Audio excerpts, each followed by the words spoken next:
لكم على هذه المقابلة. أهلا وسهلا بكم. My pleasure. دولة الرئيس، دعني أسأل سؤال غير مباشر أو مستغرب يمكن. كيف تجدون التنافس من الملاعب الرياضية إلى الملاعب السياسية؟ Well, politics, sports, business, whatever you do, it's a competition. You're competing against other businesses. In politics, you're competing against politicians. So sport teaches you how to compete. It teaches you how to struggle. A great sportsman is the one who has the ability not just to learn how to win, but also how to lose. A great sportsman learns from his defeat. He then corrects his mistakes, works hard, struggles, comes back again, then goes down, then goes up. And what that does is it gives you the most valuable lesson in life. It's that you don't get defeated by failures. You just you know how to fight back. And so all the lessons I learned from sports, I applied in politics. جميل. امتدادا إلى إجاباتكم السابقة، ما هي خطتكم لأول 100 يوم لكم كرئيس وزراء في دولة باكستان؟ Well, the most important thing in Pakistan right now is we face economic challenges. And so we have a short-term, medium-term, and long-term plan how to get out of our situation.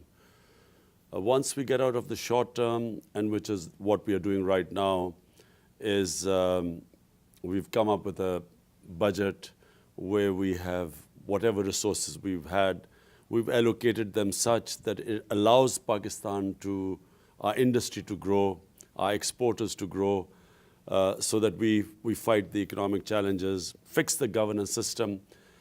We are fixing the governance system, which means strengthening the institutions, but that's going to take a bit of time to have effect.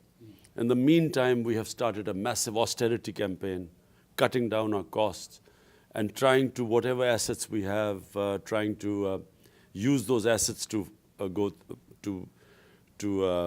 cope with this very challenging time. But in the medium and long term, Pakistan has tremendous future. It has great potential. It has a young population, it has resources.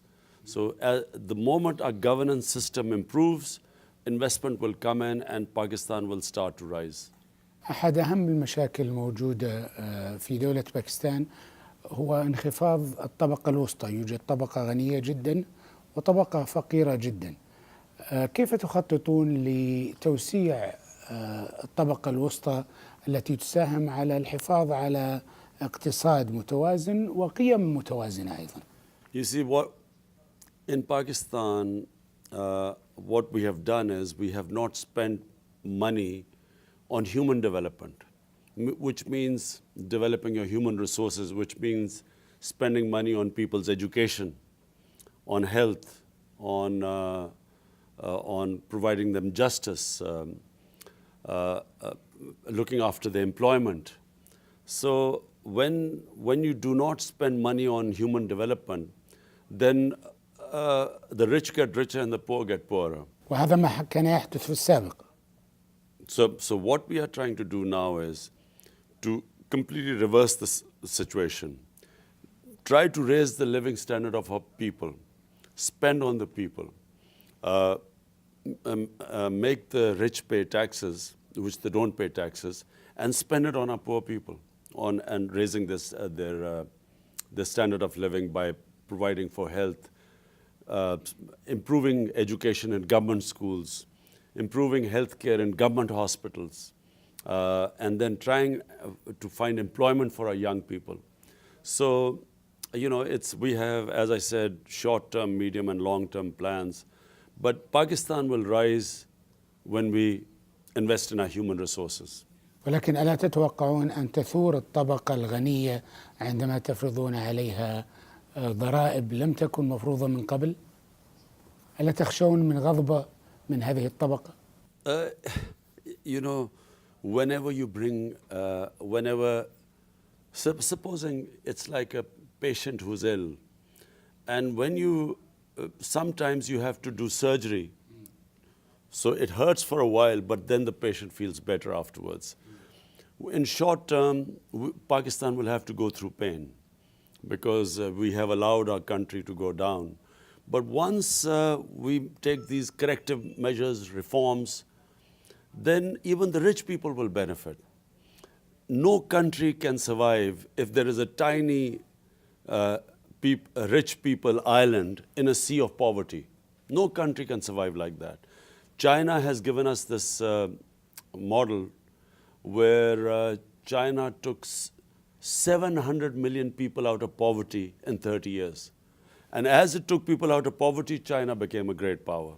So it's a, the other way around is when you make the rich people get richer and you think that they will eventually, money will trickle down to the poor people, it doesn't work. هذا الكلام جميل، بس هل يقتنع الأغنياء بهذا الحديث؟ They will have to, because you have to. If in any civilized society, those who have money must give taxes so that people who do not have money, you raise them up. The reason why the Western countries are, especially Scandinavian countries, are so prosperous, even European countries, is because the taxes collected from the rich and used to raise the standard of people who are not that rich, poor people. And that's why the countries rise. Unfortunately, in Pakistan, the total number of taxpayers, 200 million people, and total number of taxpayers are about 700,000. So no, you can't survive as a country if you just have this small tax base and expect that you will collect money by taxing the poor, by raising prices, indirect taxes. So I feel that even the rich people in our country will realize that it's unsustainable. You cannot sustain as a nation if people who have money don't contribute, don't pay taxes. You can't survive as a nation. لننتقل إلى قضية أخرى دولة الرئيس، ألا وهي زيارتكم للسعودية. اخترتم السعودية لتكون أول دولة تزورونها بعد توليكم، بعد انتخابكم رئيسا لوزراء دولة باكستان. لماذا اخترتم السعودية تحديدا، وما هي الرسائل التي تودون إرسالها إلى القيادة السعودية؟ Well, Saudi Arabia and Pakistan have long, strong people-to-people relationship. People in Pakistan have this high regard of people of Saudi Arabia. Saudi Arabia has in the past helped Pakistan when Pakistan has been in need. And the other reason, of course, is an emotional reason because of Makkah and Medina. So anyone who comes into power in Pakistan, reason why they come to Saudi Arabia first is A, because we have always had very close relationship with the Saudi government, Saudi people. But B, because we want to come here and go to Makkah and Medina and get the blessings of Almighty Allah, and we want to pay our respects to our Holy Prophet, peace be upon him. So they're the reasons why we come here first. هل هناك رسائل سياسية تودون أن تقدموها للقيادة السعودية؟ Well, just that we stand with people of Saudi Arabia, and because Saudi Arabia has stood with us in our times of need, we will always stand with people of Saudi Arabia in their times of need. باكستان دولة الرئيس تشارك في التحالف الإسلامي لمحاربة الإرهاب الذي تقوده السعودية. هل تطرقتم في محادثاتكم مع السعوديين حول هذه النقطة؟ Well, we have shown our support for the Saudi government, but at the same time, we feel it's very important that there should not be any conflict in the Muslim world. Already we have, starting from Libya to Somalia to Syria, Afghanistan, Pakistan has suffered a lot. Conflict in Muslim world is weakening all of us. And so what ideally Pakistan would like to play a role of putting out these fires, of reconciliation, getting Muslim countries together rather than the conflict.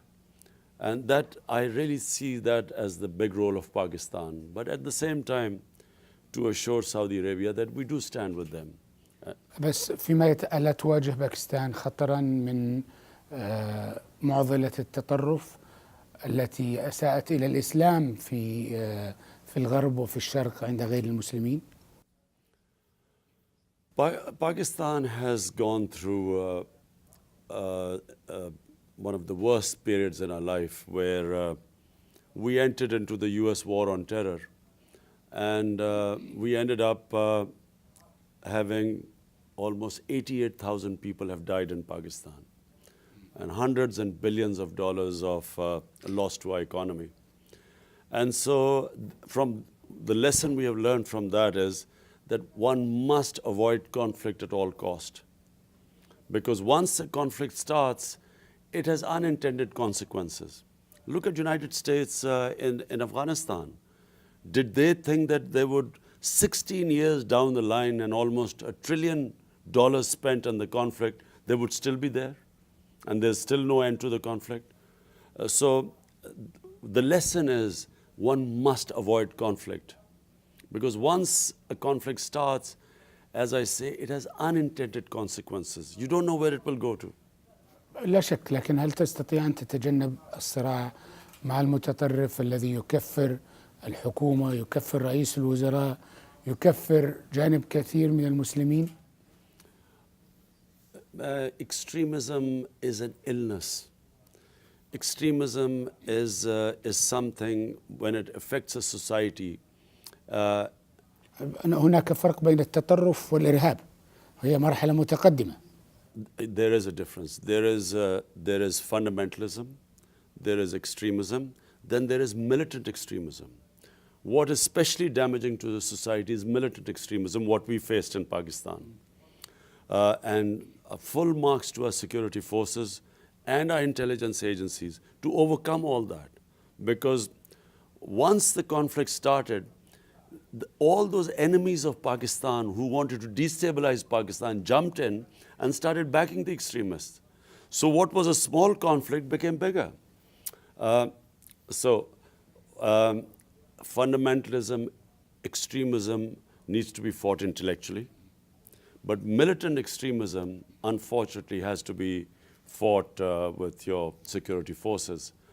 As I said, fortunately, Pakistan has, by and large, overcome the militant extremism. What now we need is to start a reconciliation process and getting people absorbed back in the society so that we have stability. هل تحملون دولة رئيس الوزراء مثلا في مشروعكم أو برنامجكم المقبل برنامج للتهدئة في منطقة كشمير المتنازع عليها مع الهند؟ You see, Kashmir is right now an indigenous struggle. In the valley, the people of Kashmir want freedom.